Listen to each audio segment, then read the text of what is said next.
My dear sir, you were very, very kind in your hints as to the sort of composition which might recommend me at present, and I am fully sensible that a historical romance might be much more to the purpose of profit or popularity, as such pictures of domestic life that I deal in. But I could not write a historical romance under any other motive than to save my own life. And if it were indispensable for me to make the attempt, I should surely be hung before I had finished the first chapter. You're very much obliged, and your very sincere friend, Jane Austen. No, I must stick to my own style and go my own way. 3 or 4 families in a country village is the very thing to work on, and getting them into such a spot as is the delight of my life. Emma Woodhouse, handsome, clever, and rich, had lived nearly 21 years in the world with very little to vex her. She was the youngest daughter of a most indulgent father and had, in consequence of her sister's marriage, been mistress of his house from a very early period. Her mother had died long ago, and her place had been supplied by Miss Taylor, an excellent woman as governess, who fell little short of a mother in affection. Sorrow came when Miss Taylor married. Poor Miss Taylor. What a pity it is Mr. Weston ever thought of her. Mr. Weston is such a good human man, Papa.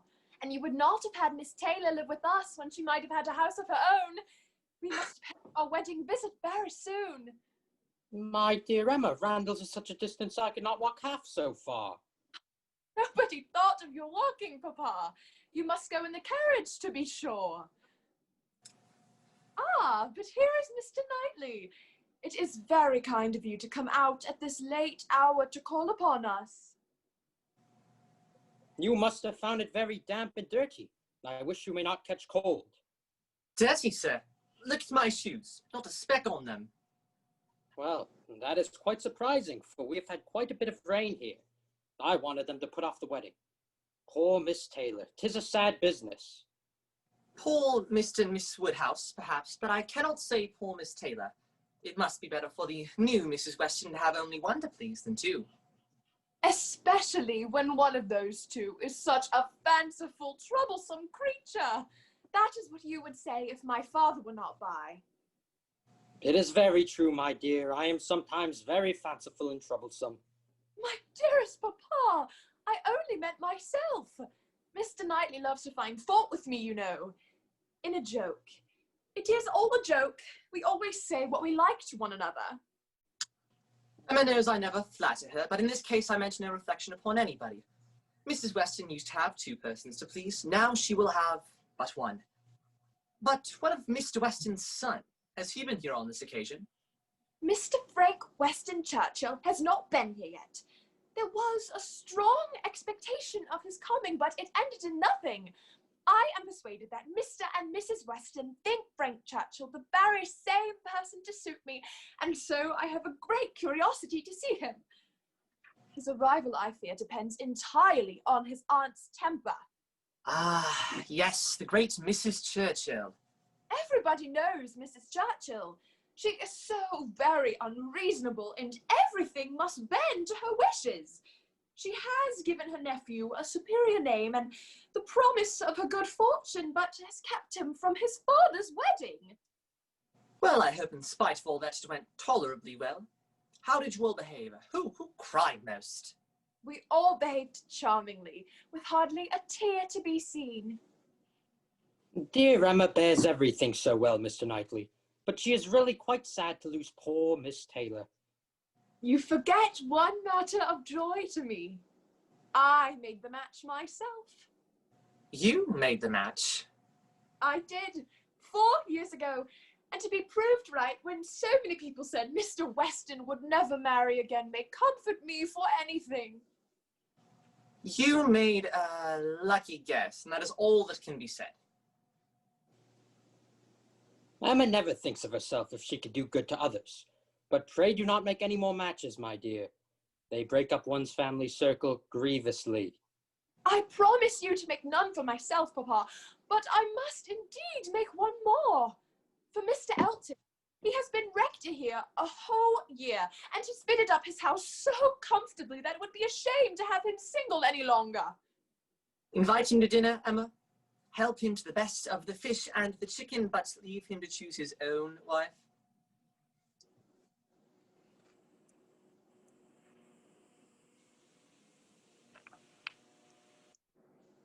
Oh, Mr. Martin. Oh, Miss Smith. Only imagine our happening to meet. How very odd. I did not think you ever came this way. Harriet Smith was the natural daughter of somebody. Somebody had placed her many years back at Mrs. Goddard's school, and somebody had lately raised her from scholar to boarder. Emma found Harriet altogether very engaging. She decided to notice Harriet, improve her, and introduce her into good society. For Mrs. Weston, there was no more to be done. For Harriet, everything.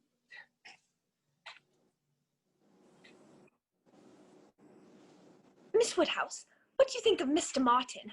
I thought him very plain at first, but not now. He is remarkably plain, Harriet, but that is nothing compared to his entire want of gentility. True. He is not so genteel like a real gentleman. He is not like Mr. Knightley. This farm you have been visiting, Mr. Martin rents it of Mr. Knightley, does he not? Oh, yes. He and his mother have 2 parlours and 8 cows. One of them is a very pretty little Welsh cow. As I am so fond of it, she said it could be called my cow. And one time, Mr. Martin went 3 miles round to deliver me walnuts. But do you really never see him? He comes by you quite often. A young farmer is the very last sort of person to raise my curiosity. A degree or 2 lower might be of interest to me. I might hope to make myself useful to the family in a way, but a farmer can need none of my help.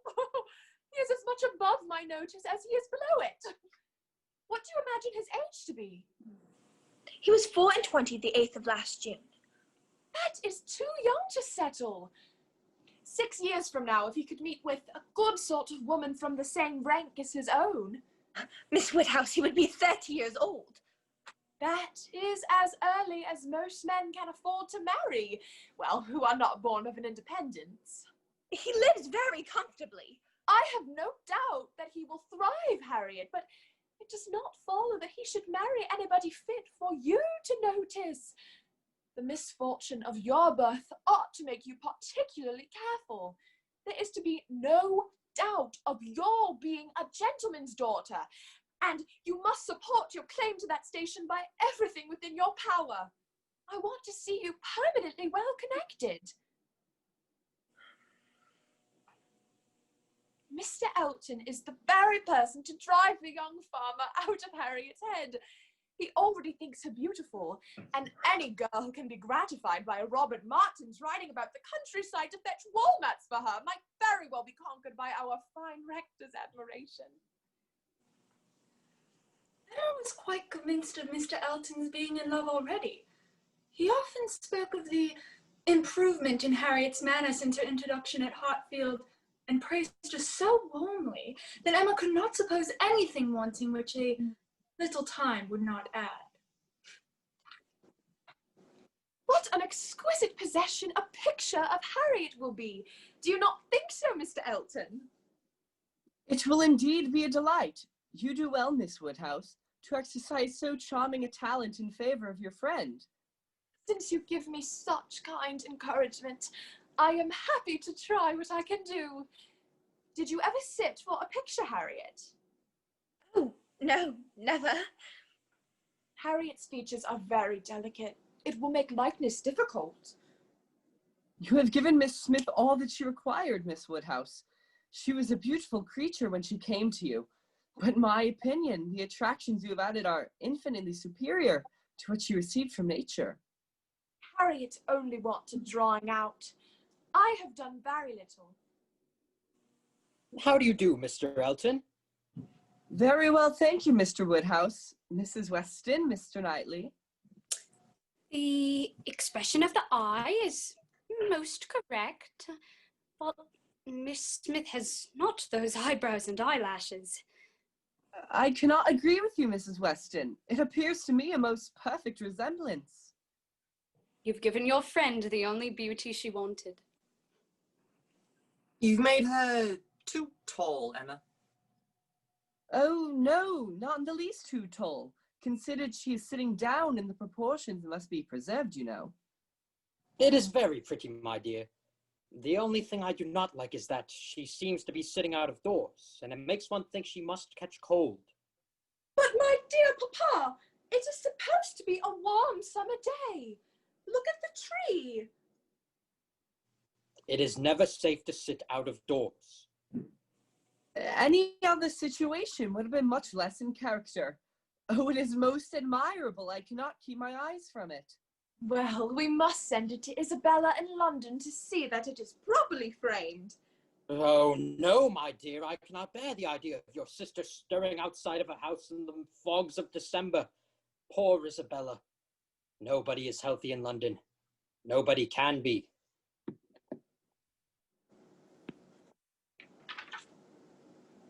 If I might be trusted with the commission, Miss Woodhouse, I should take infinite pleasure in executing it. You are too good, Mr. Elton. I would not give you such a troublesome office for the world. It is impossible to say, Miss Woodhouse, how much I would be gratified to be employed on such an errand. Very well, then.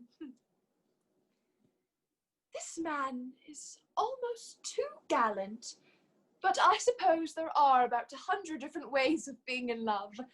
He will suit Harriet exactly. Oh, Miss Woodhouse, something extraordinary has happened. I had just returned from Miss Goddard when I received a letter from Mr. Martin containing a proposal of marriage. A proposal of marriage? Yes. He writes as if he loves me very much, but I do not know what I shall do. So I've come as fast as I can to ask you, Miss Woodhouse. Is it a good letter, do you think? Or is it too short? Very good letter.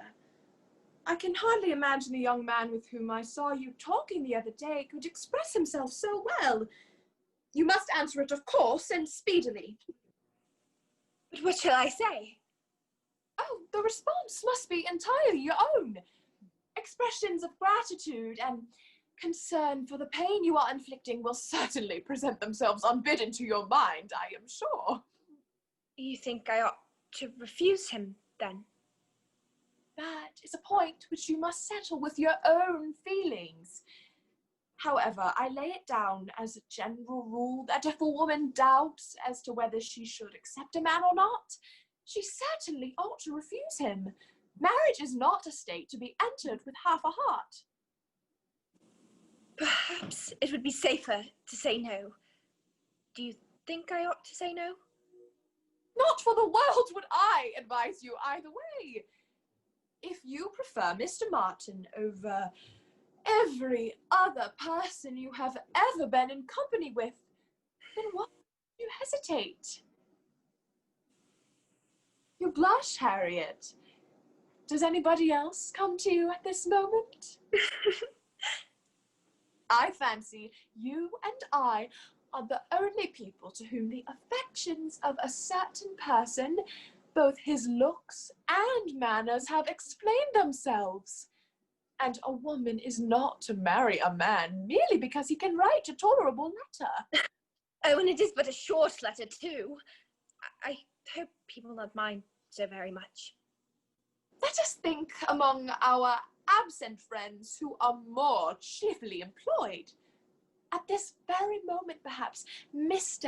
Elton is showing your picture to his mother and sisters.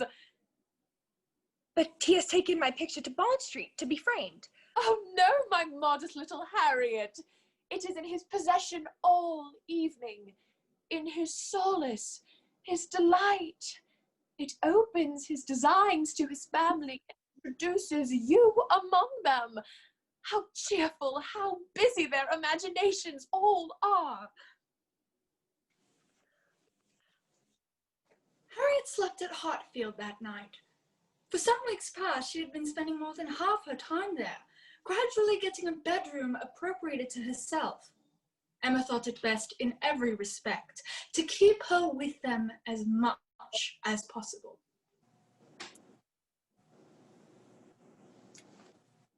I have reason to think that Harriet Smith will soon have an offer of marriage. Robert Martin came to Donwell Abbey 2 evenings ago to consult me about it. I must say I was very much pleased with all that he said. He wrote yesterday and was refused. Refused? Well, then, Harriet Smith is a greater simpleton than I ever believed her. I hope you are mistaken. I saw her answer. Nothing could be clearer. You saw her answer? Oh, you wrote her answer too. Emma, this is your doing. Mr. Martin is a very respectable young man, I'm sure, but I cannot admit him to be Harriet's equal. Your infatuation blinds you. What are Harriet Smith's claims to any connection higher than Robert Martin? She's the natural-born daughter of nobody knows whom. She's not a sensible girl. She's been taught nothing useful. She is pretty and good-tempered, and that is all. I am very much mistaken if your sex in general does not think that beauty and good temper are the highest claims to which a woman could possess. Upon my word, Emma. Better to be without any sense at all than misapplied as you do. Now, you make no secret of your matchmaking, but if Elton is the man, it will be labour in vain. Elton knows the value of a good income as much as anybody. He may talk sentimentally, but he will act rationally. I have done nothing which a woman's friendship and feelings would not justify. And Mr. Elton has gone to London, though it was his whist club night, which he has never been known to miss before. Even Dr. Parry said it was shabby of him, their best player, to absent himself, but Mr. Elton said in a very particular way that he was going on business which he would not put off for any inducement in the world. The picture of Harriet, elegantly framed, came to hand soon after Mr. Elton's return, and he sighed out his admiration just as he ought. As for Harriet's feelings, they were visibly forming themselves into as strong an attachment as her youth and sort of mind might justify, a mind Emma thought to improve by useful reading. But the only literary pursuit which engaged Harriet at present was the transcribing of riddles onto a quarto of hot-pressed paper. A riddle, Miss Woodhouse, which a friend of mine addressed to a young lady, the object of his admiration. Being my friends, I have no right to expose it to the public eye, and so do not offer it to Miss Smith's collection. But perhaps you may not dislike looking at it. Why, thank you, Mr. Elton. Will you stay for tea? I cannot. I call only to leave you this. Good afternoon, Miss Woodhouse. Miss Smith. It is for you. I am convinced this is no friend's riddle, but his own. It is saying very plainly, pray, Miss Smith, approve my charade and my intentions in the same glance. Behold him there, the monarch of the sea. Whatever could that be, Miss Woodhouse? Neptune? Or a shark? No, a shark is only one syllable. My dear Harriet, what are you thinking of? My first displays the wealth and pomp of kings, lords of the earth, their luxury and ease. Oh, that is court. Another view of man, my second brings, lord of the earth and sea. That is ship, plain as can be. Now for the cream. But united, what reverse we have. Man's boasted power and freedom, all our flower. Lord of the earth and sea, he bends a slave. And woman, lovely woman, reigns alone. Court, ship, Harriet. Court, ship. Courtship and Miss Woodhouse! I congratulate you, my dear Harriet, with all my heart. Miss Woodhouse, whatever you say is always right, and therefore it must be so. But Otherwise, I never would have imagined it. Your marrying will be equal to the marriage of Mr. Weston and my dear Miss Taylor. There does seem to be something in the air of Hartfield which gives love exactly the right direction. Oh, yes. And yet I wonder why you do not marry Miss Woodhouse, as charming as you are. My being charming is not quite enough to induce me to marry. I must find other people charming. Well, one other person at least. If I were to marry, I must expect to have repented. Dear me, it is so odd to hear a woman talk so. Oh, few women are half so much mistress of their husband's house as I am at Hartfield, and I could not expect to be so truly beloved and so important and so always right and first in any man's eyes as I am in my father's. So then, to be an old maid at last, like Mrs. Bates. If I ever thought I should be like Miss Bates, I would marry tomorrow.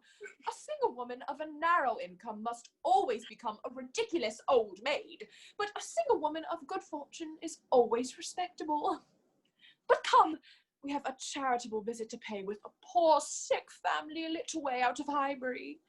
Our road is down Vicarage Lane, past the abode of our blessed Mr. Elton. There go you and your riddle book one of these days. Mr. Elton was now to be left to himself.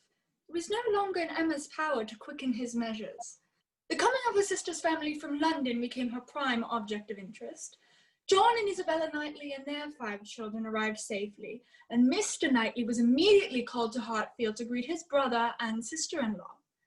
Emma hoped that she and Mr. Knightley might now become friends again after their late disagreement over Harriet, and it might rather assist the restoration of friendship that when he walked into the room, she was holding one of Isabella's children, the youngest, a little girl. What a comfort it is that we think alike about our nephews and nieces. As to men and women, our opinions are sometimes very different, but with regard to these children, I observe we never disagree. If you were as little under the power of fancy in your dealings with men and women as you are with these children are concerned, we might always think alike. To be sure, our discordancies must always arise from my being in the wrong. Well, for good reason. I was 16 years old when you were born. And no doubt you were much my superior at that period of our lives. But does not the lapse of 1 in 20 years bring our understandings nearer? Yes, a good deal nearer. But still not near enough to give me a chance of being right if we think differently. I still have the advantage over you by 16 years' experience, and by not being a pretty young woman and a spoiled child.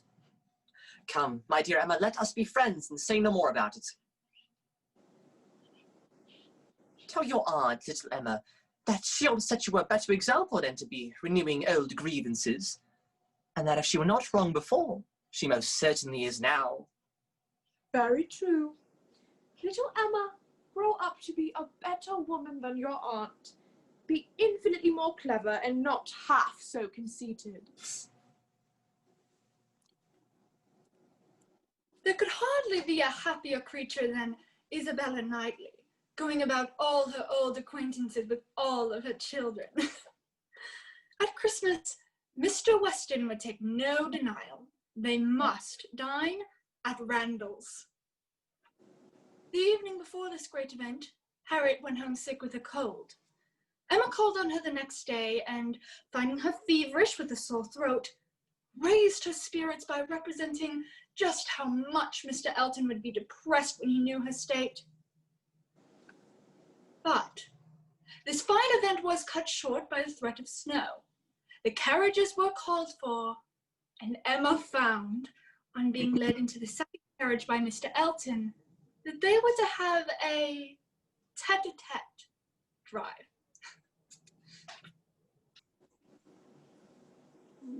Miss Woodhouse, I must avail myself of this precious opportunity to declare sentiments which must already be well known to you.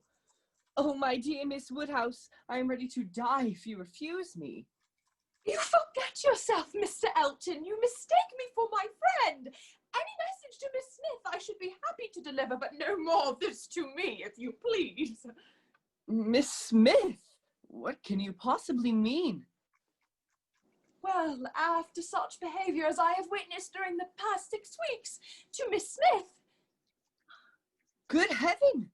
I never thought of Miss Smith in the whole course of my existence. Never cared if she were dead or alive, but as your friend. If she has fancied otherwise, her own thoughts have misled her, and I am sorry. Oh, no, upon my honor, I've only thought of you. Allow me to interpret this interesting silence. It confesses you have long understood me. It confesses no such thing. Am I to believe that you never sought to recommend yourself to Miss Smith? That you never thought seriously of her? Never, madam, I assure you. Miss Smith is a very good sort of girl, and no doubt there are men who might not refuse, because everybody has their level. No, madam, my visits to Hartfield have been only for yourself and the encouragement I have received. I give you encouragement. Sir, you have been entirely mistaken in supposing it. I have seen you only as the admirer of my friend, unaware of the very great inequality of which you are so sensible. As for myself, I have no thoughts of matrimony at present. Oh, we have arrived at Hartfield. I must bid you good night. How could I have been so deceived? And such a blow for Harriet, too. That is the worst of it all. Certainly, I often thought his manners toward me unnecessarily gallant, but I never once suspected it to mean anything more than grateful respect to me as Harriet's friend. Oh, but I had been satisfied with telling her not to accept a young Robert Martin. There, I was quite right, but I should have left the rest to time and chance. John and Isabella were not detained long at Hartfield. The weather soon improved, and Mr. Woodhouse was obliged to see them off. That very same evening brought a ceremonious note from Mr. Elton declaring that he was off on his way to Bath to spend a few weeks. Emma resolved to no longer keep Harriet in the dark and went to visit her at Mrs. Barrett's. Oh, Miss Woodhouse. You are feeling better, I hope, Harriet? Oh, yes, thank you. I've very nearly recovered from my cold. Good, for I hope you will soon get the better of your other complaint as well. My other complaint? Oh, Harriet, it is no easy thing to admit, but for the last 6 weeks, I have been entirely mistaken in all my ideas on this one subject. Mr. Elton has proven himself the reverse of what I believed him. Proud, assuming, and very little concerned about the feelings of others. Miss Woodhouse, whatever do you mean? Poor dear Harriet. I have talked you into being very much attached to this man, and now must appear in the ungracious character of the one preferred. The one preferred? Oh, Miss Woodhouse. I think I shall never be in charity with myself again. Oh, Miss Woodhouse, please do not blame yourself on my account, for I blame nobody. The affections of such a man, such as Mr. Elton, would have been too great distinction, and nobody so kind a friend as yourself would have ever thought it possible. My dear Harriet, all that is amiable is on your side, not my own. I resolve in future to be more humble and discreet, and to repress imagination all the rest of my life. With Mr. Elton away, conversation at Highbury again turned to the whereabouts of Mr. Frank Churchill, who had still not paid his respects to his father's bride. Emma was not, at this moment, in a state to care, really, except as a point of disappointment to the Westons. Still, as it was desirable that she express interest in the circumstance.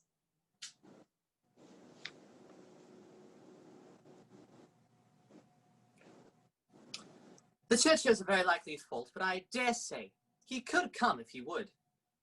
His aunt and uncle will not spare him. If Frank Churchill wanted to see his father, he would contrive it. We hear of him forever at some watering place or another. A little while ago he was at Weymouth. This proves he can leave the Churchills. Yes, sometimes he can. And those times are whenever he thinks it worth his while. It is very unfair to judge anybody's conduct without an intimate knowledge of their situation. We ought to be acquainted with Mrs. Churchill's temper before we pretend to decide what her nephew can do. There is one thing, Emma, which a man can always do if he so chooses, and that is his duty. It is Frank Churchill's duty to pay attention to his father. I wish you would try to understand what an amiable young man may be likely to feel in opposing those whom he has looked up to all his life. Your amiable young man is a very weak young man. I have not the least idea of his being a weak young man. You seem determined to think ill of him. Me? Not at all. I should be ready to acknowledge his merits, but I hear of none. Except, of course, that he is good-looking, with smooth, plausible manners. Then he will be a treasure at Highbury, for we do not often look upon fine young men, well-bred and agreeable. We shall think and speak of no one else.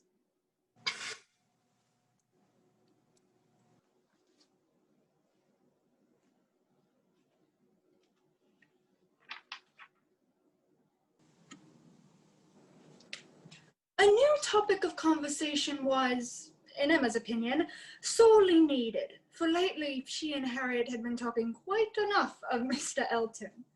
She could not think that Harriet Solis or her own sins required more, and so she called on Ms. and Mrs. Bates to seek safety in numbers.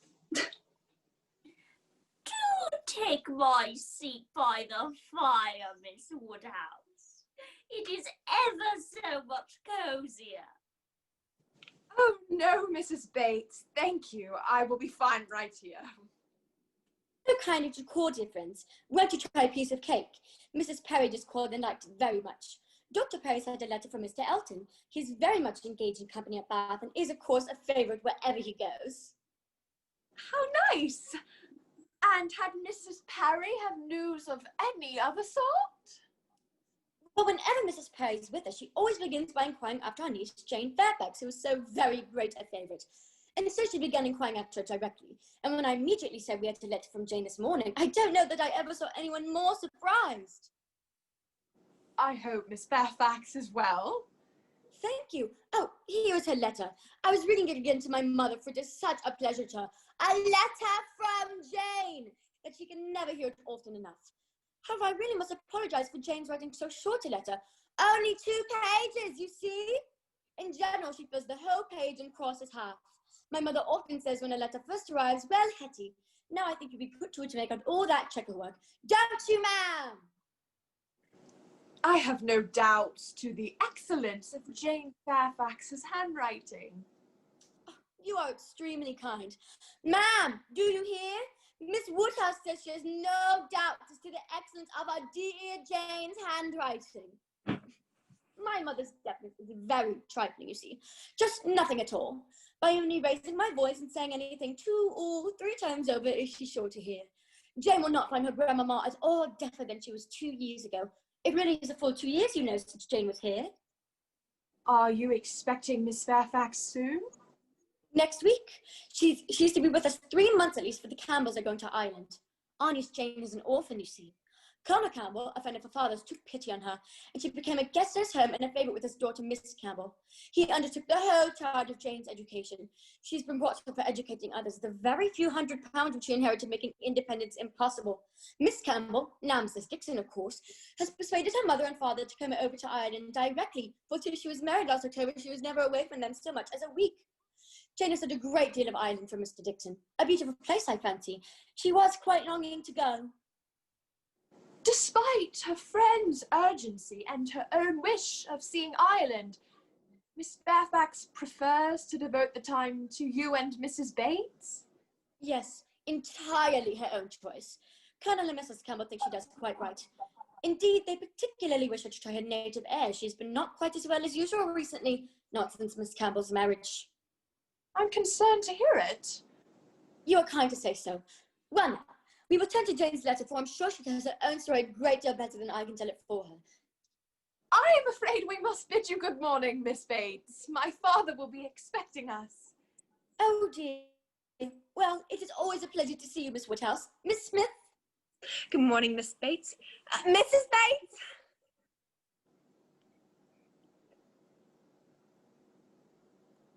Well, we have managed to hear the whole substance of Jane Fairfax's letter, but have escaped the letter itself. Do you know Miss Bates's niece? We are always forced to be acquainted whenever she returns to Highbury because we are the same age. Heaven forbid I should bore people half so much talking about my nieces and nephews together as Miss Bates does about Jane Fairfax.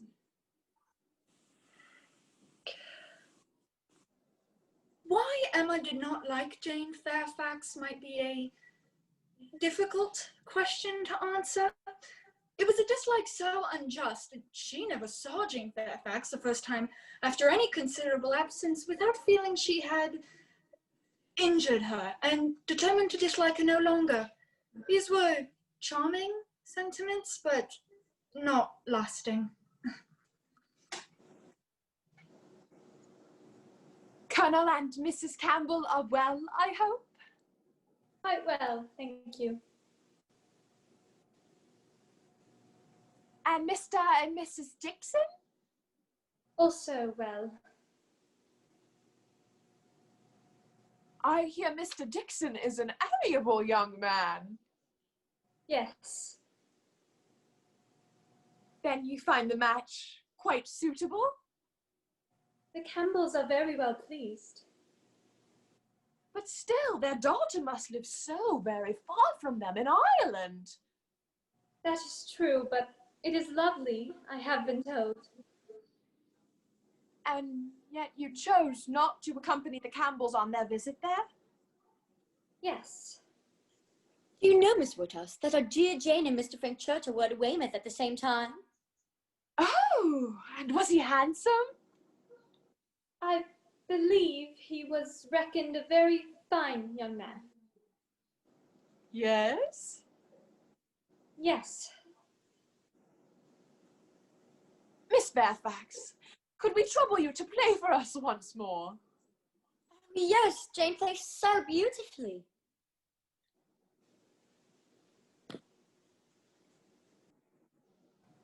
I cannot forgive her. She is so cold, so cautious. Wrapped in a cloak of politeness, she is disgustingly, suspiciously reserved. I am glad you made Miss Fairfax play, for, having no real pianoforte at her grandmother's, it must have been a real indulgence. I hope I'm not often deficient in what is due to the guests of Hartfield. No, you're not often deficient, either in manner or comprehension. Miss Fairfax is reserved. I always told you she was. A little, but you will soon overcome all that, I am sure. Oh, my dear Emma, you're not going to tell me, I hope, that you had not a pleasant evening. Oh, no. I was quite pleased with my own perseverance in asking questions, but amused to think how little information I obtained. I am disappointed. Your dislike of Jane Fairfax is quite unreasonable. Can it be that you see in her the really accomplished young woman you want to be thought of yourself? She is elegant. I have never denied it. But confess, Emma, there are moments in which your conscience cannot fully acquit you. I hope everybody is having a pleasant evening. I am. I like old friends. Have you heard the news, Miss Woodhouse? Mr. Elton is going to be married. Miss Hawkins, that's all I know. Miss Hawkins of Bath. Mr. Elton? Young people are in such a hurry to get married, and to marry strangers, too. A new neighbor for us all. It is such a happiness when good people get together. Ah, but I believe we must be running away. The weather does not look well. Jane, I will not have you out in a shower. You are so kind, Miss Knightley. Mr. Elton and Miss Hawkins. An agreeable piece of news indeed. A welcome piece of news, proving that he must not have suffered long. He was gone only 4 weeks. But I am sorry for Harriet. Harriet must feel it. Oh, Miss Woodhouse, what do you think has happened? I had just set out for Miss Goddard's when it began to rain, so I took shelter at the Ford shop when who should come in but Elizabeth Martin and her brother. Robert Martin! I thought I should have fainted. He spoke, and I answered, and then I took courage and said I must go, and then he followed me. Only to say that if I was going into Hartfield, I must better go around Dr. Perry's stables, as I would find the near way quite flooded with rain. I told him I was very much obliged. You know it was the least I could do. And then I got up and turned around. Or at least I believe I did. Oh, I do not know. Miss Woodhouse talked to me and made me feel comfortable again. Calm yourself, Harriet. It is a mere trifle and not worthy of being dwelt upon. You see, I have behaved charmingly, and now it is over. Yes, you are right. I shall not think of it. Yet there was some sort of satisfaction in seeing him behave so pleasantly. Put Mr. Martin out of your mind, Harriet. There is other news. Mr. Elton is engaged to a Miss Hawkins of Bath. Oh, dear. A measure of relief from this blow was soon provided. The Frank Churchill so long talked of finally arrived and was presented to Emma and Mr. Woodhouse by an exalted Mr. Weston. Emma did not think too much had been said in the young man's praise. I was always glad he did not come at Christmas. Now we will have the perfect weather for him. Fine, dry, settled weather. We will enjoy him completely. I was always glad he did not come at Christmas. Now we will have the perfect weather for him. Fine, dry, settled weather. We will enjoy him completely. I was quite surprised to hear that he is already 23. He was but 2 years old when he lost his poor mother and went to live with his uncle and aunt. Well, time does fly, and my memory is very bad. And how do you find Randalls, Mr. Churchill? I am very pleased with it. My father's marriage was the wisest decision. I was prepared to find agreeable terms with Mrs. Weston, but I did not think I was to find such a pretty young woman there as well. You cannot see too much perfection in Mrs. Weston for my feelings, but do not let her imagine that you have spoken of her as a pretty young woman. Depend upon it. I understand whom I might praise without the thought of being thought of as extravagant in my terms. Well, I have business at the Crown. I do not mean to hurry anybody else. As you are going further, sir, I will take the opportunity of visiting a neighbor. I have had the honor of being acquainted with the family by the name of Fairfax, or should I say Bonds? Or Bates. Do you know a family of that name? To be sure we do. True, true. You are acquainted with Miss Fairfax. I met her at Weymouth. And a fine girl she is. Call upon her by all means. She is a very elegant young woman. Yes. If you were never particularly struck with her before, I think you will be today. You will see and hear her to advantage. No, I'm afraid you will not hear her at all, for she has an aunt who never holds her tongue. Well, since there's no necessity of my coming this morning, I will go and... If you do not call upon her, it will be a slight. Come, I shall show you the way. He has a great deal of his father's spirit and liveliness. I knew immediately that I should like him. And I know what Mr. Weston was often thinking about. I detected his quick eye glancing towards us with a happy expression. The next morning brought Mr. Frank Churchill again. He was interested in the Crown Inn, a considerable house, except that a large room had been visibly added, built many years ago for a ballroom. He lamented that its original purpose should have ceased. They ought to have balls there every fortnight throughout the winter. He argued like a young man very much bent on dancing. At last, he was persuaded to move on. Did you pay your visit to the Bateses and Miss Fairfax yesterday? Oh, yes, and felt very much obliged for your preparatory hint. If the talking horn had taken me by surprise, it would have been the death of me. And how do you think Miss Fairfax looked? Ill, very ill. Miss Fairfax is so pale to almost always give the appearance of ill health. Oh, not at all. There is a delicacy to her complexion which gives a peculiar elegance to her face. I have heard people say so, but to me, nothing can make amends for a fine glow of health. Well, there is no disputing about taste. Did you see Miss Fairfax often at Weymouth? Ah, it is always the woman's right to decide the degree of acquaintance. Upon my word, you answer as discreetly as she could do herself. She is so very unwilling to give the least bit of information on anybody. I really think you may say what you like about your acquaintance with her. May I indeed? I met her frequently at Weymouth. Colonel Campbell is a very agreeable man, and Miss Campbell is a very friendly, warm-hearted woman. I like them all. You know about Miss Fairfax's situation in life, then I conclude that she is destined to the care of others' children? Yes, I believe I do. Did you ever hear her play? You forget how much she belongs to Highbury. I have heard her play every year of our lives since we both began. She plays charmingly. You think so, do you? I am excessively fond of music, but without the slightest skill of being able to judge anyone's performance. I remember one proof of her being thought to play well. A man, a very musical man, engaged to another woman, would never ask her to sit down to the instrument if Miss Fairfax could sit down instead. Mr. Dixon is very musical, isn't he? I can hardly excuse a man's having a more acute sensibility to fine sounds than to my feelings. And how did Miss Campbell appear to like it?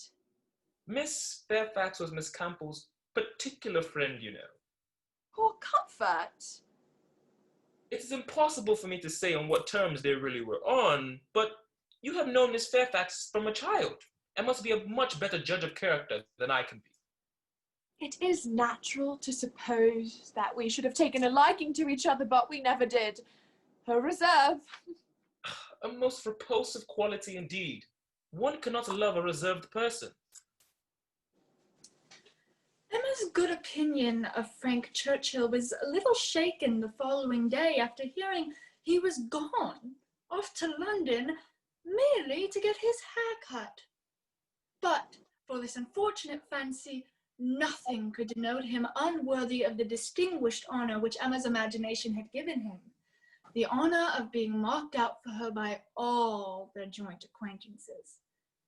There was one soul that could not be softened by Frank Churchill's bows and smiles, Mr. Knightley. When the circumstances of the haircut were told, Emma heard him say to himself, "Well, just the trifling silly fellow I took him for." With Tuesday came the agreeable prospect of seeing Frank Churchill again. An invitation arrived from Mr. and Mrs. Weston. The talk was all of a pianoforte. I called on Miss Bates, as I often do, and as soon as I entered the room, I was struck by the sight of it. A very elegant-looking instrument indeed. It had arrived from London the day before, entirely unexpected. It must be from the Colonel and Mrs. Campbell.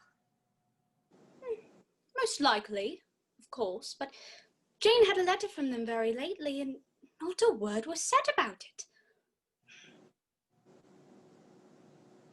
Why do you smile? Nay, why do you? Me? I suppose I smile at Colonel Campbell's being so rich and so liberal. It is a handsome present. Very. I rather wonder that it was never made before. Perhaps Miss Fairfax has not stayed here so long before.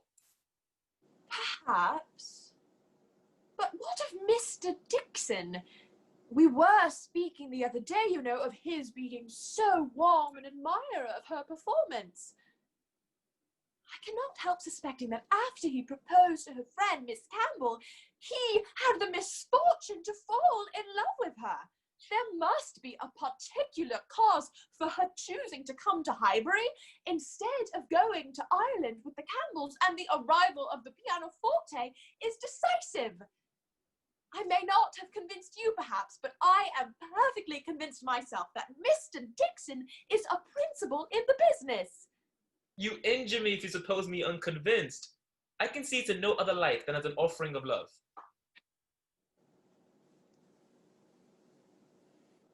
Miss Bates and Miss Fairfax, welcome, dear friends. We talk of nothing here but the new pianoforte. Have you walked all this way, cold as the nights are now? I cannot bear to think of it. You shall have our carriage to take you home again. You are too kind, Mrs. Weston, but there's no need to trouble yourself about us. Ah, Miss Smith, welcome to Randalls, my dear. Evening, Mr. Weston. Sir Churchill, this is my special little friend, Miss Smith. What do you think of her? Miss Smith, I must say she has quite a lovely face. What is the matter? Miss Fairfax, she has done her hair in such an odd way that I cannot help but look at her. I must go and ask whether it's an Irish fashion. Shall I? No! I shall, and you shall see how she takes it. So, Harriet, what do you think of our Mr. Churchill? Do you not find him handsome? Very handsome. I dare say it might be paying him too great a compliment, but he does resemble Mr. Elton a little. Oh, Harriet. My dear Emma, do you know how Miss Bates and her niece came here? They walked. How else could they come? They have no carriage. Very true, and I offer the use of our own. But Mr. Knightley's carriage brought them and is to take them home again. So thoughtful in attention. Mr. Knightley is not a gallant man, but he is a very humane one. You give him credit for more simple benevolence than I do. For while Miss Bates was speaking, a suspicion darted into my head, and I've never been able to get it out again. In short, I have made a match between Mr. Knightley and Jane Fairfax. Dear Mrs. Weston, how could you possibly think of such a thing? Mr. Knightley must not marry. Why ever not? I have never had such an idea and cannot adopt it now. And Jane Fairfax, too, of all women. She's always been a favourite with him, as you very well know. But Mr. Knightley does not want to marry. He is happy by himself with his farm and the library and all the parish to manage. And how would he bear to have Miss Bates haunting Donwell Abbey, thanking him every day for his great kindness in marrying Jane? For shame! Emma, do not mimic her. Upon my word, I do not think Mr. Knightley would be much disturbed by Miss Bates. Little things do not irritate him. But the question is not whether it would be a bad connection, but whether he wishes it, and I think he does. The interest he takes in Jane Fairfax, and such an admirer of her performance on the pianoforte. Might not this mysterious gift be from Mr. Knightley? Mr. Knightley does nothing mysteriously. If he had intended to give Jane Fairfax a pianoforte, he would have told her so. I see no signs of attachment. Mrs. Weston, if you will play for us, it is agreed that we may dance. Of course. Miss Woodhouse, may I have the honor? Indeed, Mr. Churchill. It may be possible to do without dancing, but once the felicities of rapid motion are felt, it must be a very heavy set that does not ask for more. Frank Churchill had danced once at Highbury and longed to dance again.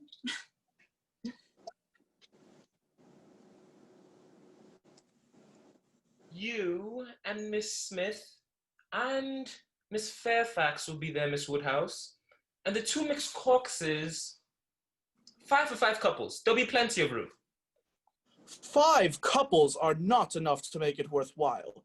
There will be 10 couples at least, and I have no idea in what possible manner they will all be disposed here at Randall's.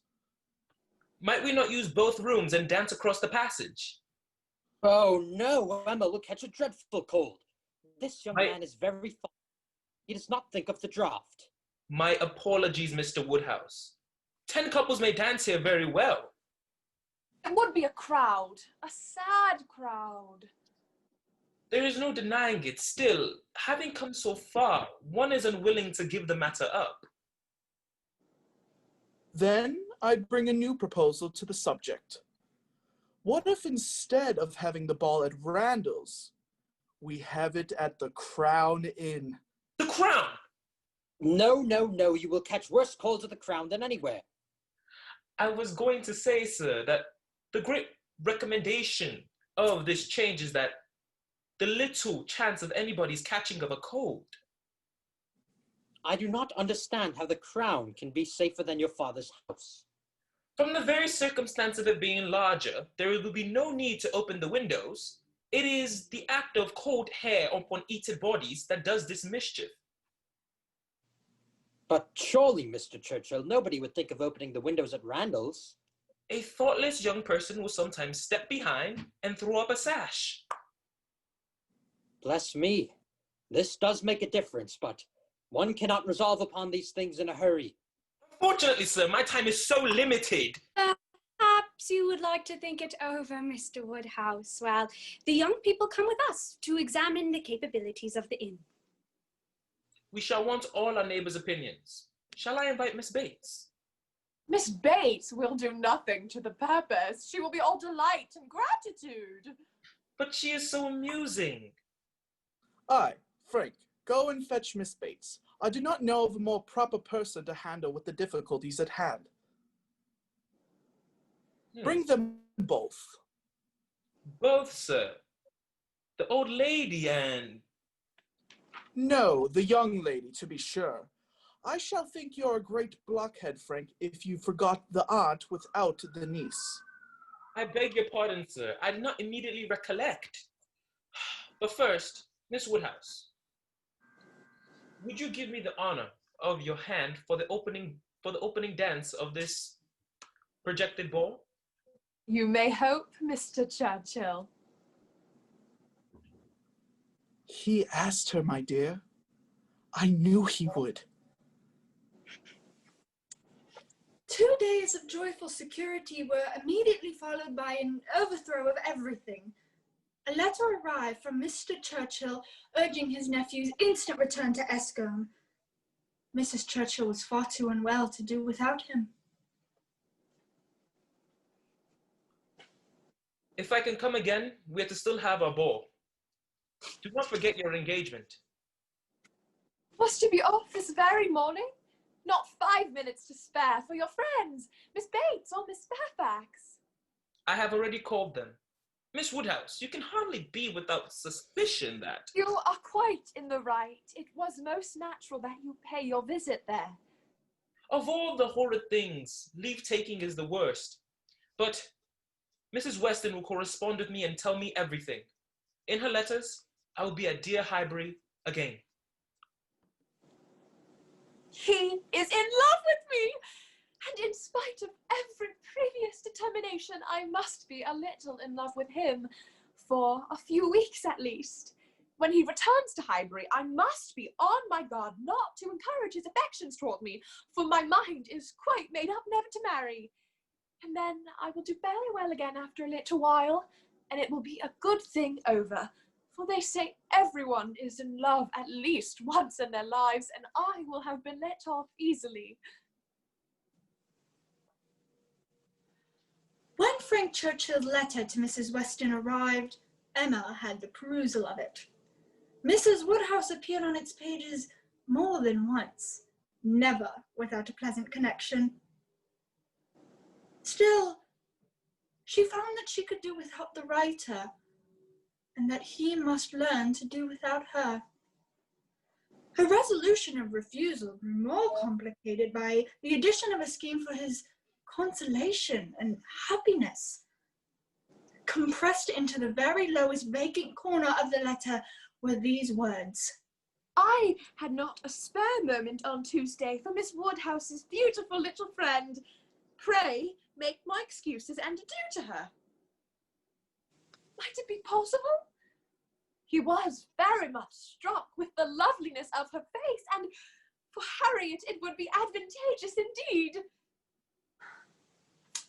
It was well to have comfort in store on Harriet's behalf, for evil in that quarter was at hand.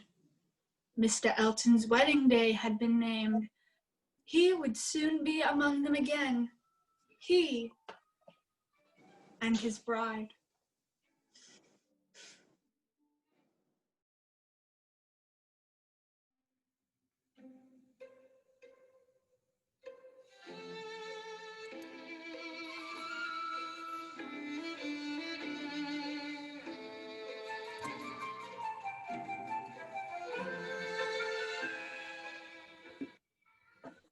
Very like Maple Grove indeed.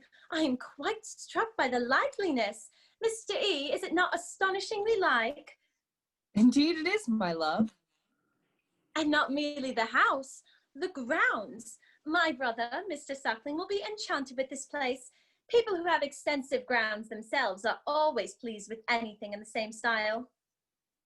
When you have seen more of this county, I am afraid you will think you have overrated Hartfield. Surrey is full of beauties. Oh, yes. Surrey is the Garden of England. Many counties, I believe, are called the Garden of England. No, I have never heard any but Surrey called it. My brother, Mr. Suckling, has promised us a visit in the spring, and that will be our time for exploring. He will have his barouche landau, of course, which holds full perfectly, and we should be able to explore the different beauties extremely well. You have many parties of that kind here, I suppose, Miss Woodhouse? No, we are a very quiet set of people, more disposed to stay at home. Your father's state of health must be a great drawback.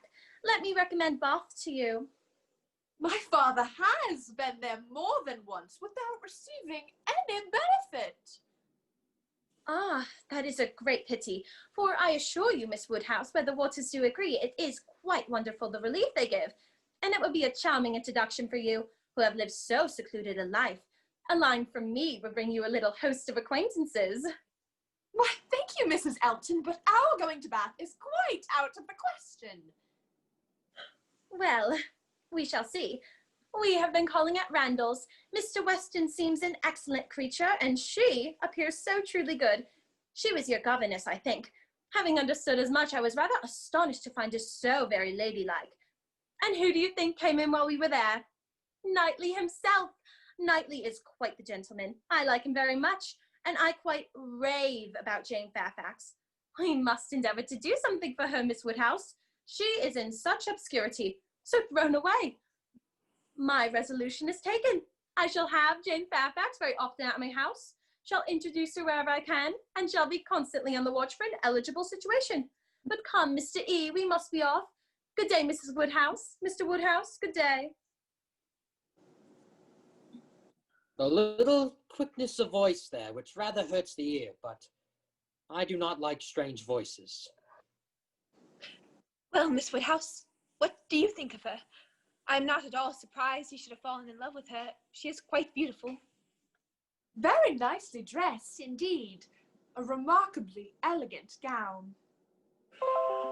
I wish them happiness with all my heart. and now I think I shall not mind seeing them again. He is just as superior as ever.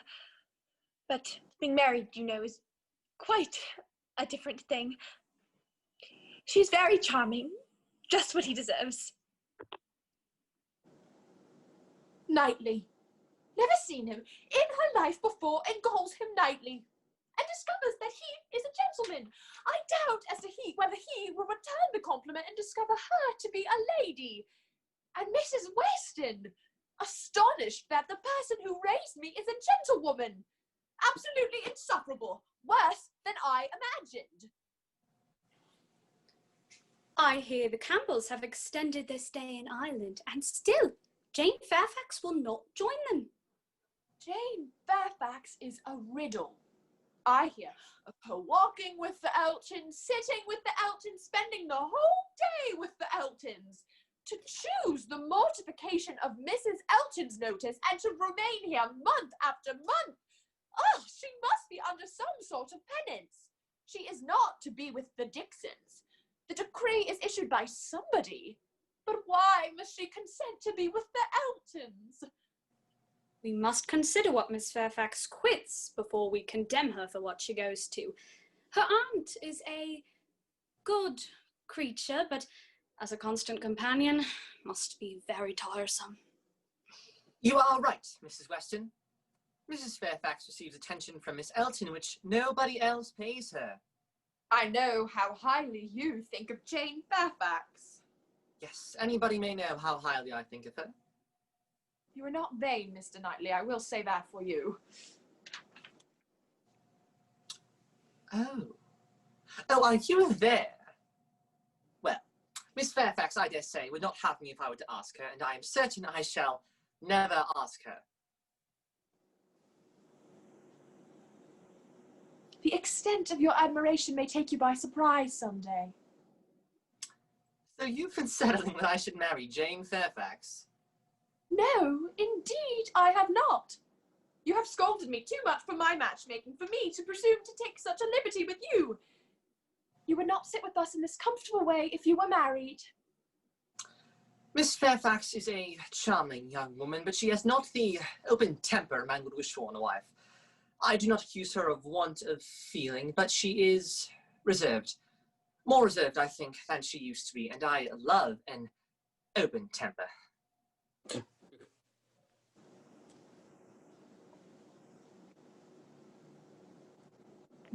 Well, Mrs. Weston, what do you say now to Mr. Knightley's marrying of Jane Fairfax?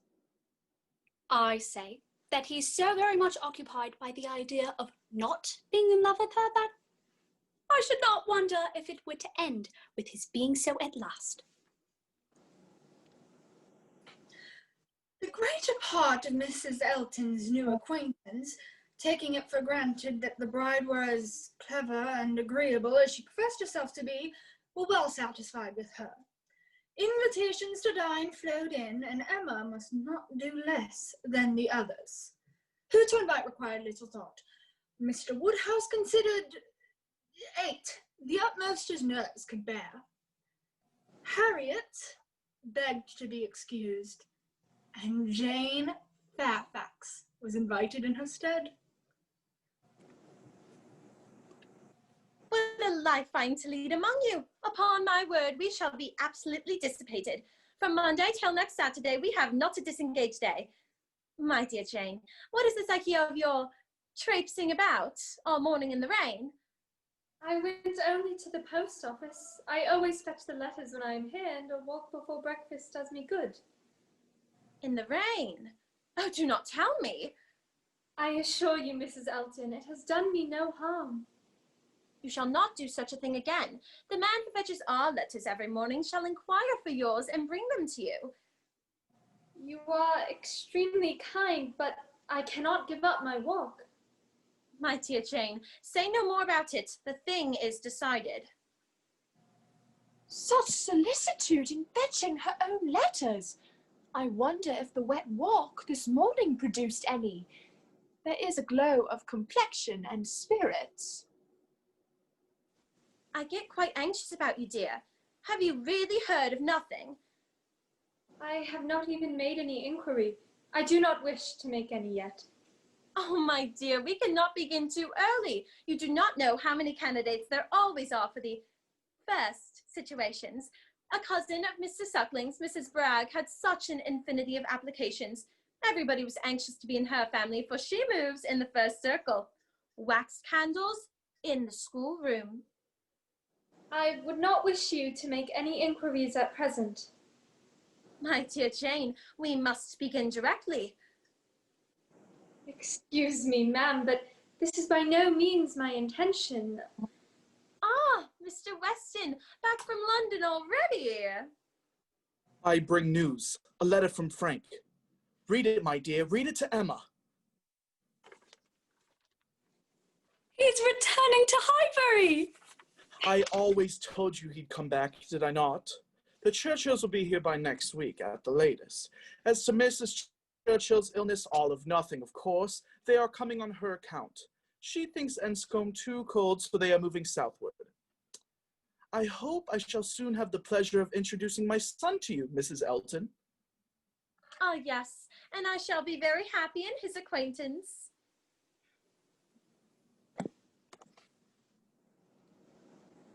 To what can I attribute my rather considerable agitation upon hearing this news of Frank Churchill?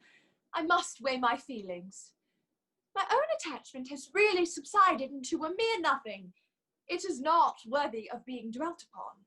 But if he, who has undoubtedly been the most in love, were to return with the same warmth of sentiment, it would be very distressing. I do not mean to have my own attachments entangled again.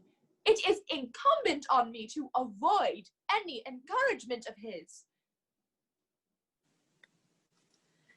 It was a clear thing upon Frank Churchill's arrival that he too was less in love than he had been.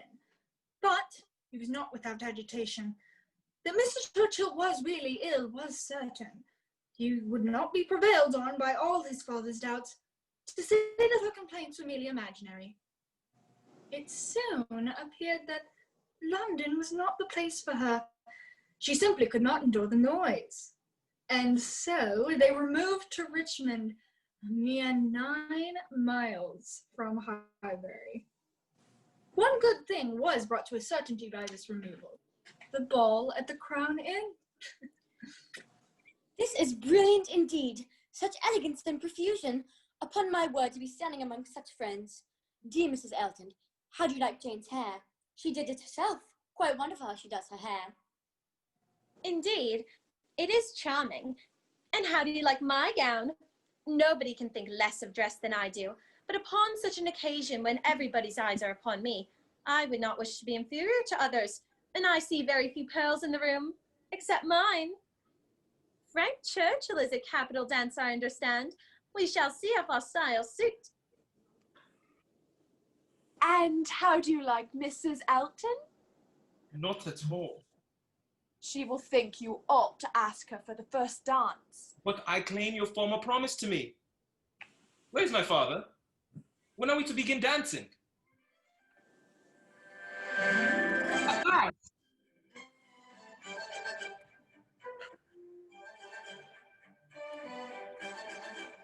Do you not dance, Mr. Elton? Most readily, Mrs. Weston, if you will dance with me. Me? I am no dancer, but there is a young lady disengaged. Miss Smith? Miss Smith? Oh, I had not observed. Well, if I were not an old married man, but my dancing days are long over. Will you excuse me? I see you are disinclined to dance, Mr. Knightley. Not in the least. Miss Smith, will you do me the honor? Oh, thank you, sir. Knightley has taken pity on poor little Miss Smith. Very good-natured, I declare. My dear Jane, you must put on a shawl. There are draughts, indeed you must. If I may? Oh, Mr. Churchill, you are too obliging. Mr. Elton's conduct and Mrs. Elton's looks They were aimed at wounding more than Harriet. Emma, why is it that they are your enemies? You did want him to marry Harriet. Did, and they cannot forgive me. I shall not scold you. I leave you to your own reflections. Can you trust me with such flatterers? Does my vain spirit ever tell me that I am wrong? Not your vain spirit, no, but your serious one. If one leads you astray, I am certain the other often tells you of it.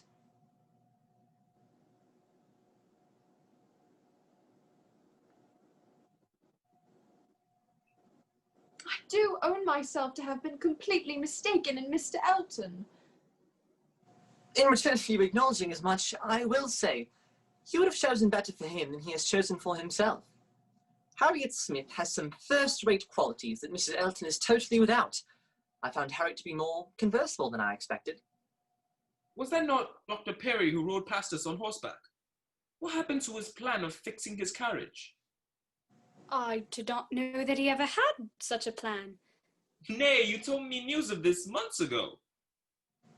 Upon my word, I never heard of it to this moment. I must have dreamt it. I am a great dreamer. I dream of everyone at Highbury when I'm away. My dear Emma, do you think we perfectly understand the degree of acquaintance between Miss Fairfax and Frank Churchill? Yes, I do perfectly. Why do you make doubt of it? Have you never had any reason to suspect that he admired her? Or that she admired him? Never. How could such an idea possibly come into your head? I have lately imagined that I have seen certain symptoms of attachment between them. Expressive looks I do not believe were meant to be public. Oh, you amuse me excessively. I'm delighted to know that you can let your imagination wander, but it will not do. There is no sign of attachment between them. That is, I presume it to be so on her side, but I can answer for it being so on his. There is no attachment between them. Very well, I will not make sport of it. In any case, I shall say no more. Come, everyone, we must dance. Emma, set your companions as the example. Everybody is lazy. Everybody is asleep. I am ready whenever I am wanted. With whom are you going to dance? With you, if you ask me. Will you? Indeed I will. We are not so much brother and sister as to make it improper. Brother and sister. No, indeed. May I have the pleasure of this dance, Miss Fairfax?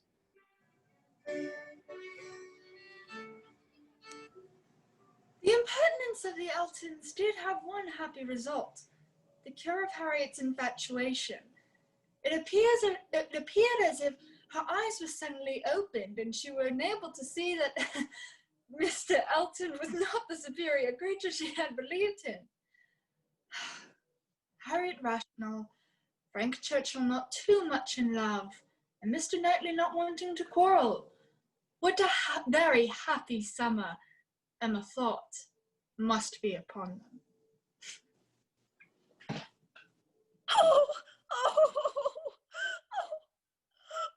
Harriet. My word. Harriet, what has happened?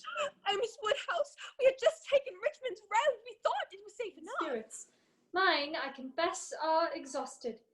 The greatest kindness you can do to me will be to let me have my own way and only say that I'm gone when it is necessary. As you wish, then. Oh, Miss Woodhouse, the comfort of being sometimes alone. Absolute madness in such weather. Madness! I do pity her. Such a home indeed. And such an aunt. But the more sensibility she betrays of the horrors, the more I shall like her.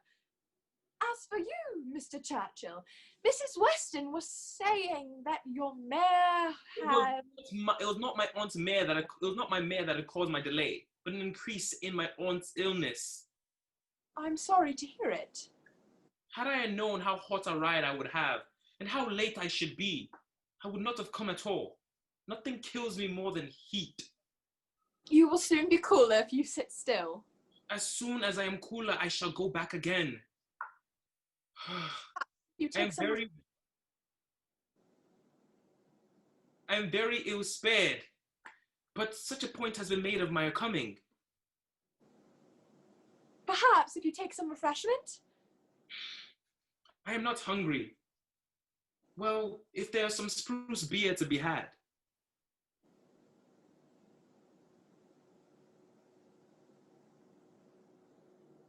I'm glad I have done being in love with him.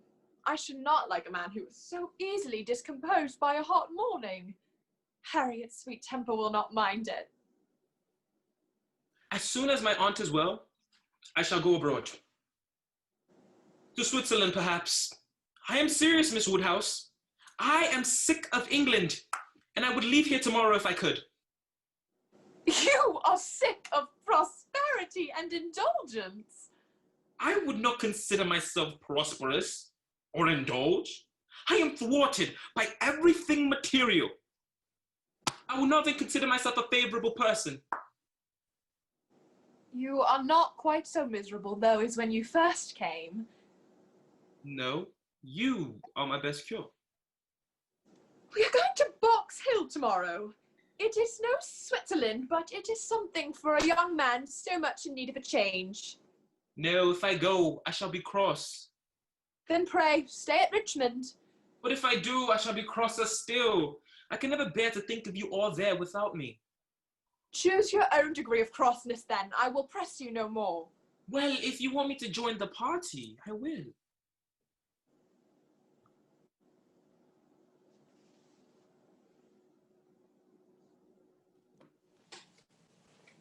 It was a fine day for Box Hill, but there was a want of spirits which could not be got over. Emma had never seen Frank Churchill so silent and stupid.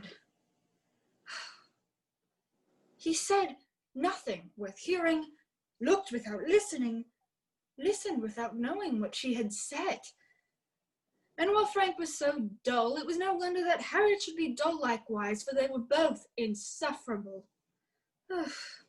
But when they sat down, things grew better, and Frank Churchill grew talkative and gay, making her his first object.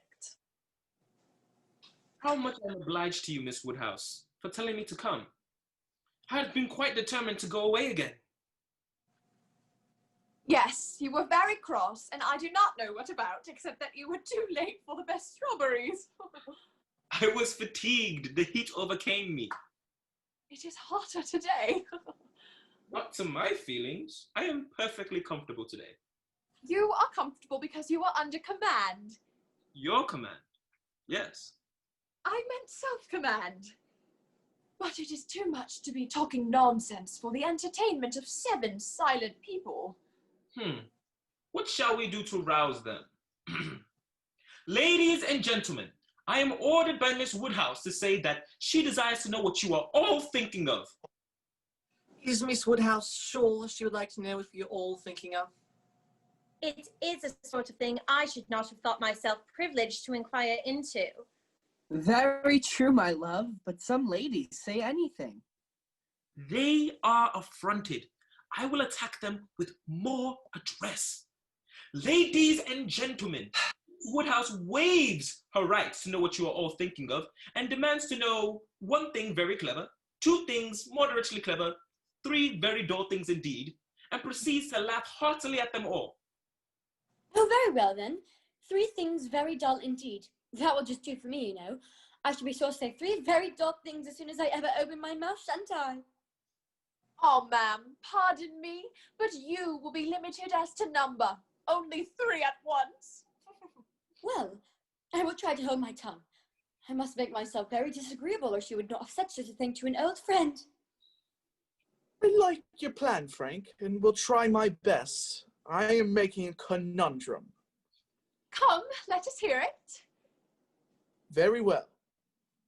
What 2 letters of the alphabet express perfection?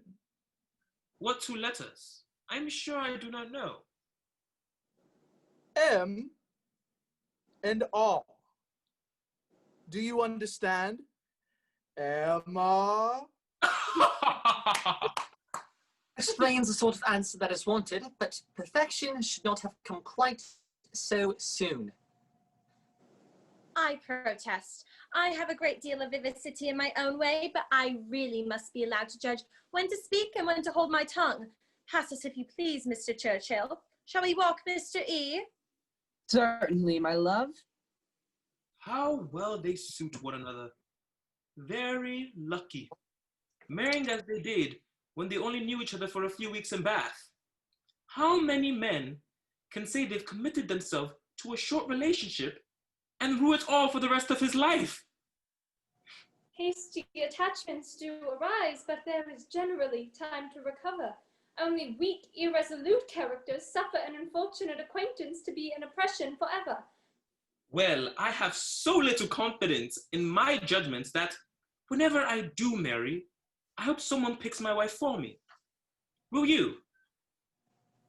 Choose my wife for me. Teach her. Educate her. And make her like myself? If you can. I undertake the commission. You will have a charming wife. Shall we join Mr. and Mrs. Elton, ma'am? With all my heart, I'm quite ready. Oh, look, here are the carriages. Come, we must gather the others.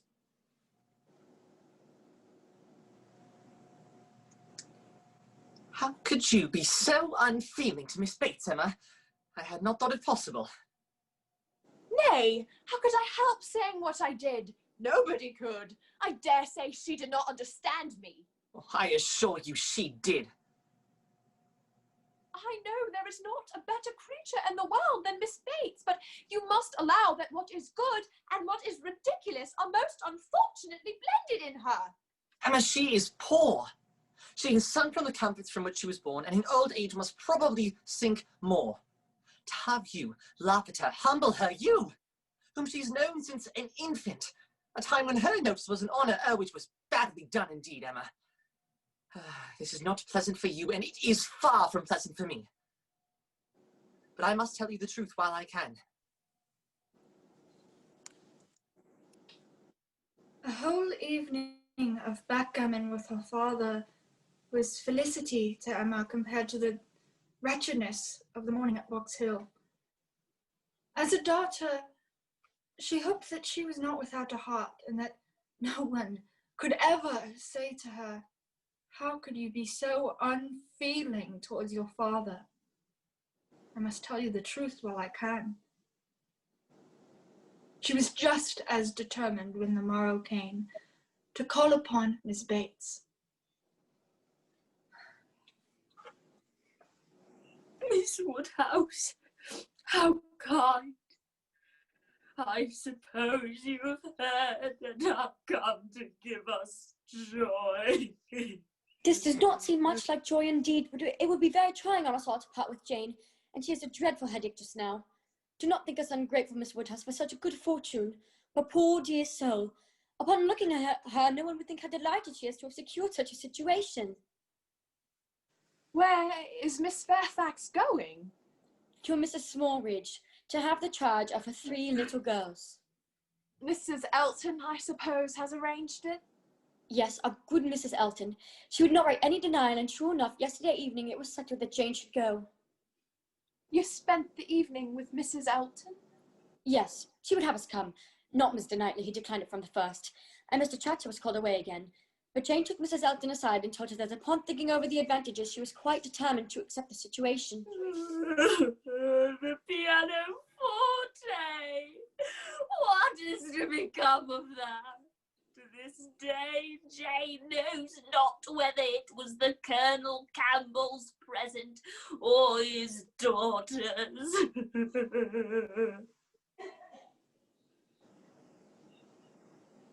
When is Miss Fairfax to leave you? Within a fortnight. That's the worst of it. My mother does not know how to bear it. It must be a severe trial on you all. So very kind, Miss Woodhouse, but you were always kind. there is no bearing such an always. I would not leave without seeing you, but I have no time to spare. I'm going to London to spend a few days with John and Isabella. Is this not a sudden scheme? Yes, or rather, I have been thinking of it some little time. Dear Emma has been to call on Mrs. and Miss Bates. Have you, Emma? Yes. Are you and I also to be friends again? Friends? Certainly. Well, good morning. And how did you find Mrs. Bates and her daughter? They have news. Miss Fairfax is to be leaving in a fortnight to be governess to the 3 daughters of a Mrs. Smallridge. I'm glad Miss Fairfax is so comfortably settled. You know, my dear, she is going to be to this new lady what Mrs. Weston was to us. I hope she will not be induced to go off and marry after it has been her home so long. I know I, for one, shall never marry. Oh, this is a new resolution. I hope it is not in compliment to Mr. Elton. Mr. Elton? Oh no, so superior to Mr. Elton.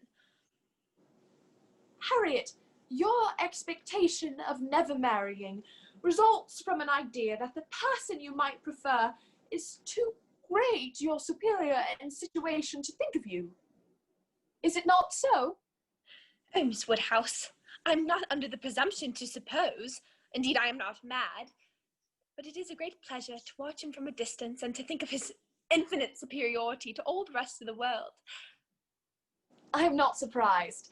The service he rendered you was enough to warm your heart.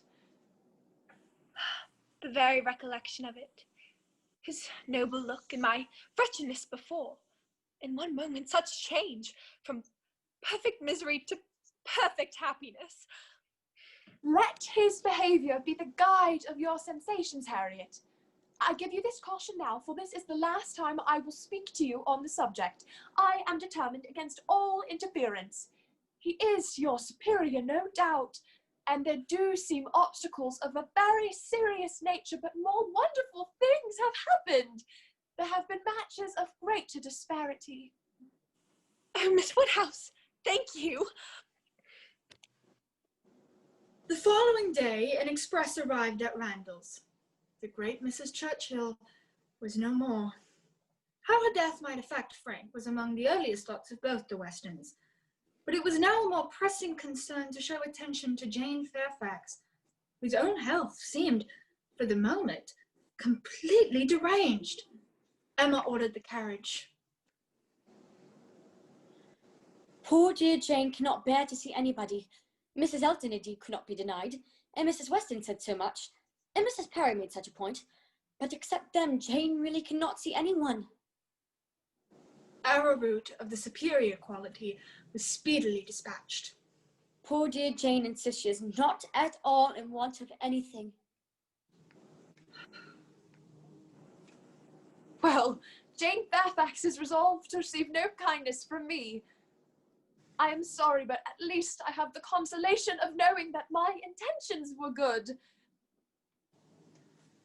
Could Mr. Knightley have seen into Emma's heart on this occasion, he would have found nothing to reprove. But Mr. Knightley was in London, unaware of events that may soon cut short his stay. One morning, 3 days after Mrs. Churchill's decease, Emma was called to Randalls. Oh, Emma. Dear friend, what is it? Frank has been here this very morning on a most extraordinary errand. Oh, what will you say, Emma? What will anybody say when it is known that he and Miss Fairfax have long been engaged? You are not serious. There has been a solemn engagement between them ever since October. Before either of them came to Highbury? The alliance was formed at Weymouth and kept secret for fear of Mrs. Churchill's disapproval. Now that she is gone, oh, my dear Emma, it was our darling wish that you and he might be attached to each other, and We were persuaded it was so.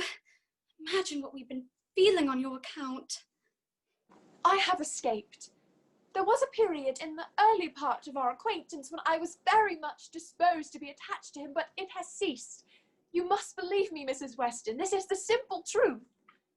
But what right had he to come among us with affections engaged and with manners so very disengaged? How could Jane endure such behaviour? There were misunderstandings between them, Emma, very possibly arising from the impropriety of his conduct. Impropriety? Oh, Mrs. Weston, it has sunk him, in my opinion. So unlike what a man should be. None of that upright integrity, that strict adherence to truth and principle which a man should display in every transaction of his life. Nay, dear Emma, he has many good qualities. Poor Jane on the point of going as governess. He knew nothing about it, Emma. It was the discovery of what she was doing which determined him to come forward at once. Don't let us be so severe. I must love him. And now that I am satisfied on your account, I'm anxious for its all turning out well. I suppose we shall all grow gradually reconciled to the idea. And I must congratulate you, Mrs. Weston, on having one of the most accomplished young women in England for your daughter.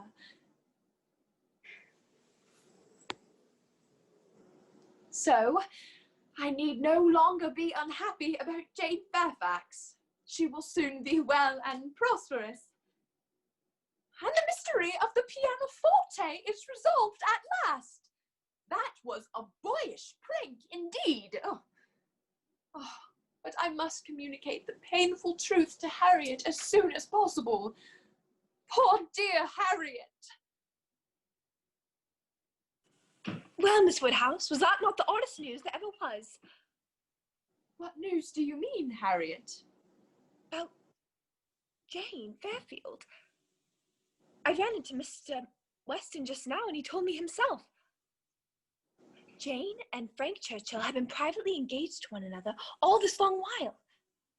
Had you any idea of his being in love with her? Of course you might, perhaps, you who can see into everyone's heart.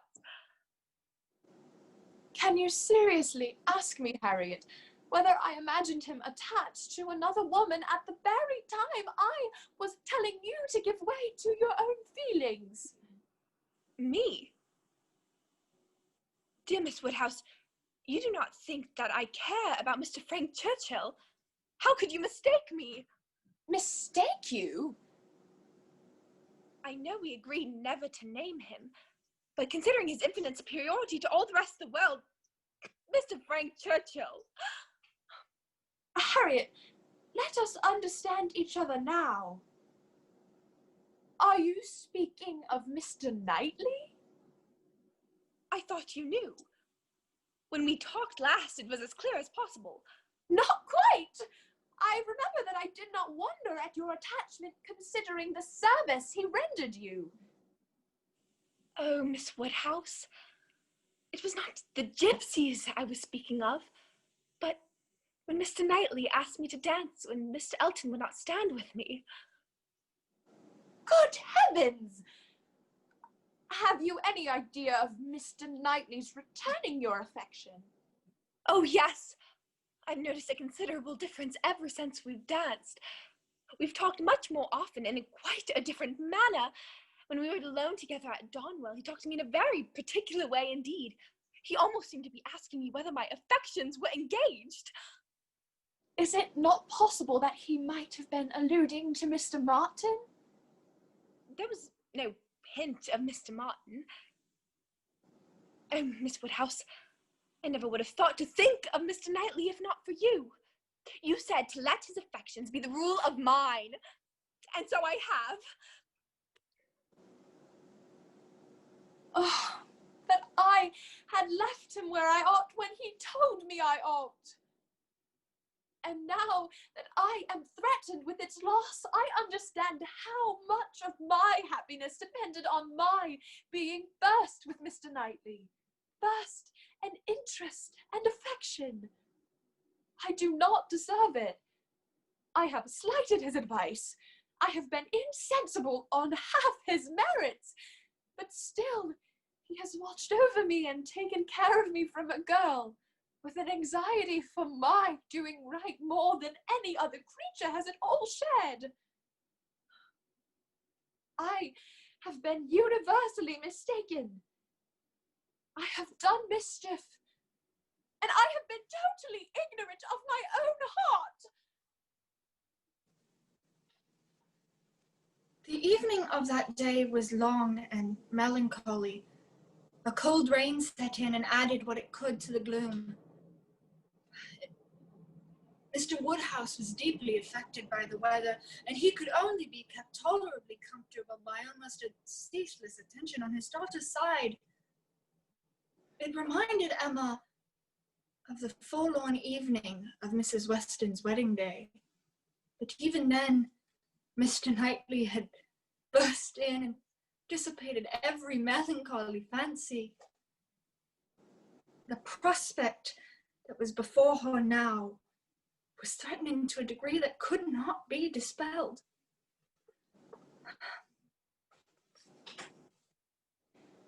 Mr. Knightley to be no longer returning to Hartfield for his evening comfort. How is it to be endured? Emma. You have news to hear, Mr. Knightley. You are back from London. If you mean Frank Churchill and Jane Fairfax, I have heard that already. I had a few lines of parish business with Mr. Weston this morning, and at the end of them he gave me a brief account of what had happened. You are probably the least surprised of any of us, for you had your suspicions. I have not forgotten that you tried to give me caution. I wish I had attended to it. Time, my dearest Emma, will heal the wound. You are very kind, but I am not in want of that sort of compassion. I have acted in a way in which I must always be ashamed, but I have no other reason to regret that I was not in on the secret earlier. I am pleased that you can say even so much. My vanity was flattered by Frank Churchill's attentions. He has imposed on me, but he has not injured me. I have never had a high opinion of Frank Churchill, but he is a fortunate man. He meets a young woman at watering place, gains her affection, cannot even weary her with ill treatment. His aunt is in the way, his aunt dies. He's used everybody ill, and they are all delighted to forgive him. And had he and his family sought round the world for a more perfect bride, they could not have found her superior. You speak as if you envy him. I suppose, in one respect, I do envy him. You will not ask me what is the point of envy. You are wise, but I cannot be wise, Emma. I must tell you what you will not ask, though I may wish it unsaid the next morning. Oh, then do not speak it. Take a little time. Consider. Do not commit yourself. Thank you. I have stopped you ungraciously just now, and I am afraid gave you pain. If you have anything you wish to say to me as a friend, or anything you want me to hear in contemplation, I will hear whatever you like. As a friend. Very well, I accept your offer, and refer to myself as your friend. It was jealousy of Frank Churchill that sent me to London, but there was just too much domestic happiness at my brother's house. Isabella was too much like you. My dearest Emma, for dearest you will always be, tell me then, have I no chance of succeeding? Say no if it is to be said. I cannot make more speeches. If I loved you less, I might be able to talk about it more, but you know what I am. I speak nothing but the truth to you. I have lectured you and berated you, and you have borne it as no other women in England would have borne it. But you understand me, and at present I ask only to hear your voice. I am your own Emma, Mr. Knightley, by hand and by word, but I cannot marry you. While my dear father lives, any change in condition must be impossible for me. My father could not bear the loss, and I have said I would not marry. Oh, bless me. Mrs. Weston has been robbed of her turkeys. Can housebreaking be too far off? How are we to protect ourselves? Papa, might not our safety be better ensured if Mr. Knightley were always on the spot? Most certainly, my dear, but however can that be? And so it was proposed that if Emma were to marry Mr. Knightley, they might all live together at Hartfield. The idea was given, time and continual repetition must do the rest. Emma would have been too happy, except for... Oh, poor dear Harriet. She will forget Mr. Knightley, of course, but that cannot be expected to happen very early. It is too much to hope, even for Harriet, that she be in love with more than 3 men in 1 year. A few weeks spent in London must give her some amusement. I will write to Isabella immediately. So, indulging in one scheme once more, Emma procured an invitation for Harriet. Time passed on. Mrs. Weston's friends rejoiced in knowing her to be the mother of a little girl, and Mr. Robert Martin was invited to dine by John and Isabella Knightley. Oh, Mr. Martin. Ah, Miss Smith. Only imagine our happening to meet. How very odd. And so, within a month from the marriage of Mr. and Mrs. Robert Martin, Mr. Elton was called to join the hands of Miss Woodhouse and Mr. Knightley. The wedding was much like other weddings, where the guests have no taste for parade. Very little white satin, very few lace veils, a most pitiful business. In spite of these deficiencies, the hopes of a small band of true friends who witnessed the ceremony were fully answered in the perfect happiness of the union.